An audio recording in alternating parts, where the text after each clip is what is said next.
मैंने तो को एजुकेशन में यूनिवर्सिटी में पढ़ना इतना आसान कर दिया है, हम तो टेंशन ही ख़त्म कर दी। उलमा तो बयानात में ये करते हैं, नज़र की हिफाजत करो, को एजुकेशन में किसी को ना देखो, कोई अच्छी लग रही है तो बहुत गुना मिल रहा है आपको, यूं यूं। मैं कहता हूँ जो अच्छी लग रही है निकाह का पैगाम भेज के शादी करो, इतना आसान कर दिया ना। शादी हो गई, दोबारा अच्छी लग रही है उससे भी कर लो,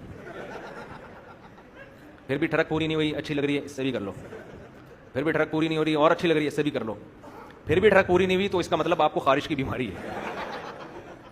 वो एक बादशाह था ना, रिकॉर्ड हो रहा है, एक बादशाह ने नजूमी से कहा मुझे यहाँ खारिश हो रही है। नजूमी ने कहा इस तारीख को जिसको यहाँ खारिश होती है ये इसकी अलामत होती है कि आपको एक नया इलाका फतह करने वाले हैं। बादशाह ने कहा मुझे इधर भी खारिश हो रही है। नजूमी ने जायचा निकाला और ये बोला हाँ ये इसकी अलामत है, आपके एक बेटा पैदा होने वाला है जो बड़ा शहजादा होगा।